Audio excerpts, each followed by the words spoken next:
راه شعب حر تيهضر على راسو، تيهضر على حقوقه. كون بان ليه الخير في المغرب كون انضم للمغرب، ما بانش ليه الخير ما ينضمش. والجزائر اللي كتدعمو راه الجزائر حيت عندها في الدستور انها تدافع على حقوق الشعوب في تقرير المصير، الشيء اللي ما عندناش حنا في المغرب في الدستور ديالنا. الدستور المغربي ما تيقولش هادشي، حيت الدستور ديالنا ماشي شعبي، الدستور ديالنا عيان. حيت كون كنا دوله تحترم نفسها كنت حنا زدناها، كون قلنا الشعب المغربي غيوقف مع كاع الشعوب التي تريد تقرير مصيرها.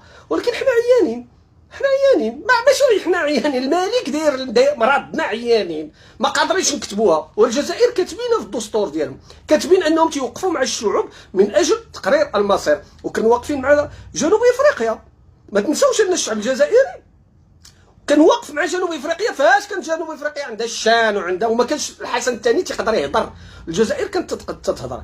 وهما دابا جنوب افريقيا خداو الاستقلال ديالهم ولغاو كاع القوانين ديال العنصريه وداكشي تلغات بفضل بزاف ديال الناس من بيناتهم الشعب الجزائري.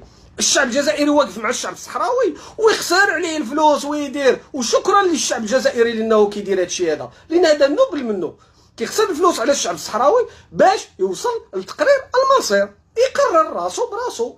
وهادو اللي تيقول لك لا حنا الجزائر، وهذا خصك تعرف بعدا انا ضابط سابق في الجيش المغربي وكان الضباط ديال الجيش المغربي راه تيعرفوا هادشي. شي لنا نفس الحرب ما بين المغرب والجزائر، المغاربه غياكلوا العصا، غياكلوا العصا. حنا كنعرفوا هادشي هذا، راه ما بقاتش في السلاح. هو اصلا بعد الكفه ديال السلاح والعدد الجزائر متفوقه علينا، هذه الاولى، الجزائر متفوقه علينا. ثانيا لان واخا يكون شي واحد متفوق عليك في السلاح، الا عندك العامل البشري مجهد ومتكون ونفسيا مستعد تقدر تربح. واخا الاخر متفوق عليك في العتاد وفي السلاح، معنويات الجندي المغربي وتحت الصفر، تحت الصفر. ما نكذبوش على راسنا، ما نكذبوش على راسنا. معنويات ديال الجيش المغربي تحت الصفر، في حين ان معنويات الجندي الجزائري مرتفعه بزاف.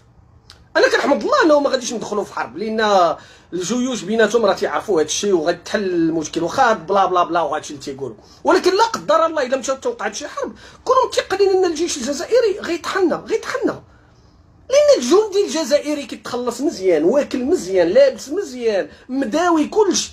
والجيش المغربي يا صاحبي راه حنا كنعرفوا شنو واقع. يمكن المدنيين شويه غابر عليهم هادشي هذا، والجندي المغربي راه صباطو متقوب وسروالو متقوب وكيوصلوا ليه الماكله للحيط خامجه. وراكم شفتوهم في الرباط كيفرشوا الكارطون صاحبي. اذا السيد مات خلى لمرتو 160 ريال اللي كتشد في الشهر. انت كتظن المعنويات واش نهار تنوض الحرب والجنود المغاربه غيستسلموا للجنود الجزائريين، غيمشيو غيستسلموا؟ راه اصلا دابا كاينه تقريبا شي 500,000 ولا ما عرفت 800,000 مغربي اللي خدامين في الجزائر. دابا كاينين مغاربه خدامين في الجزائر، وما كاين حتى جزائري خدام في المغرب، والو ما كاينش جزائري واحد خدام في المغرب. الا كاين غتلقاه داير البيزنس، جا معاه فلوس وشاري قهوه، ولا حيت مجوج مغربيه، ولا حيت خصو يجلس حداها، ولا غتلقاه جايب فلوس وداير. ماشي بحال المغربي اللي مشى للجزائر مكحط صفر، مشى للجزائر وبدات كيصرف فلوس. لدابا كاينين مغاربه خدامين في الجزائر وبخير. ويطلع لكم محمد السادس وهاد الشلاهبيه ديال الصحافه ديالو يبدا يقولوا لكم الجزائر عيانه. والجزائر الا شدو كيطحنوك، تا ضربك السلك ولا على ما تكذب، الا شدو كيطحنوك. وانا كنحمد الله انه ما غاديش ندخلوا في حرب مع الجزائر، لان ما كاينش علاش. هما خوتنا الجزائريين خوتنا، وهادشي اللي كيدير محمد السادس والنظام ديالو الافتعال ويبدا يعاير الناس بالبراش ديال المتظاهرين الصحراويين وكذا والاستفزاز. ولا نعرفك راجل خرج لهم، ولا نعرفك راجل ملي جاو كيتظاهروا تما خرج لهم. علاش اشنو صورتي؟ هز التليفون كتصور فيهم، هادشي اللي صورتي.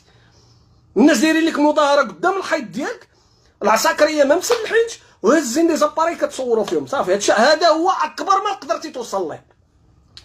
وواحد جالس في الرباط ولا في خريبكا ولا ما نعرفين، جالس ودير فيديو تيقول لك حنا غنطحنوهم غنديروا لهم. وإلا غطحنوهم سير دخل للعسكر وسير وقف في الصحراء. انا هادشي اللي نعرف، بلا ما تبقى تبلبل حل القناه وبلا بلا. حنا بوليزاريو يستفزوننا، حنا الجزائر تستفزونا، حنا غنديروا. ولا نعرفك راجل سير دخل للجيش، لبس الكيس البدله، هز السلاح وسير دافع وسير وقف.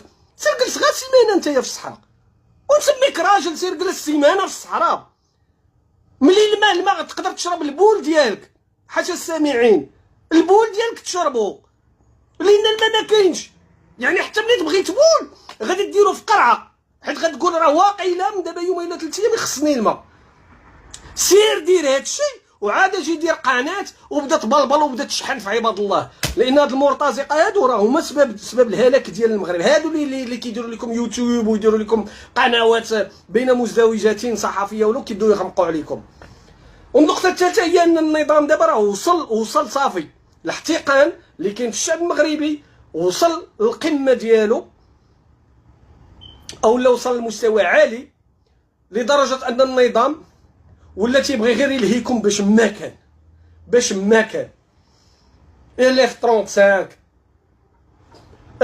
امهيريز. هاد امهيريز هادي بعدا هاد المعبر راه النظام هادي 4 سنين قال لك بغى يدير ميناء حقا، حيت كان خايف لا الجيش الصحراوي والشعب الصحراوي يغلقوا المعبر ديال الكركارات. النظام المغربي كان باغي يدير واحد الميناء في مهيريز باش زعما يبدا تجي السلعه حتى المهيريز ويركبوها في الباطوات ويخرجوها ويديوها ويجيو يردوها لموريتانيا. بعدا اصلا موريتانيا ما قابلاش هذا الشيء، حيت هذاك الطرف هذاك راه ديال موريتانيا ماشي ديال المغرب. وموريتانيا سلماتو السلطه الاداريه، سلماتها للبوليزاريو، ما سلماتهاش للمغرب. المغرب راه غير هارف، يعني حتى دوليا المغرب ما يقدرش تيهضر حيت الارض ديال مواليها. راه هادشي اللي خصنا ندخلو لدماغنا، راه الارض ديال مواليها ماشي ديالنا حنايا. اذا باش خدام عليكم دابا النظام المغربي من اجل رفع المعنويات ديال المغاربه، لان الاحتقان وصل لواحد المستوى لا يتصور. اذا بارك عليكم بالكذوب وبالوهم وبالغميق. ما كاين هادشي كاع اللي تيقول لكم النظام ما كاينش فرض 1.5% على الاجور ديال الاجراء والموظفين اللي كيشدوا اكثر من 10000 درهم. وشنو هي 10000 درهم؟ انا ما كنهضرش بشكل على اللي تيشدوا اقل من 10000 درهم، الله يكون في العوان. اللي كيشد كاع 10000 درهم ما تقدرش يعني يلاه تجي مقاد باش تقري ولاد قرايه مزيانه وتلبسهم لباس مزيان وتصيفطهم يدوزوا عطل مزيانين، ولا قد غيضربك ب 1.5%. واش هذيك الفلوس اللي غادي يجمع هو راه تقريبا نفس في عام واحد، في عام ماشي في شهر ولا في عام، راه تقريبا نفس الفلوس باش شرا هو قصر في باريس. من فلوسكم نتوما، من فلوسكم، حيت هو ما خدامش. واش عمركم شفتوه كيضرب الفالا وفاس؟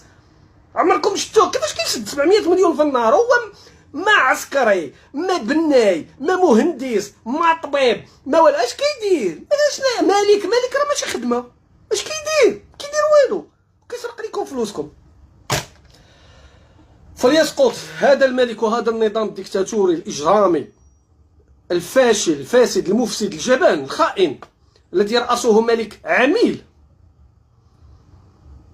ومهرب للمال العام للخارج والمدعو محمد السادس. وليحيى الشعب المغربي حرا ابيا، شاء من شاء وكره من كره. وانا قلت لكم قسما بالله درتو الثوره وخرج هرب لبرا انا نردو لكم، انا مصطفى اديب نشدو ونردو لكم للمغرب وتحاكموا محاكمه شعبيه. على خير.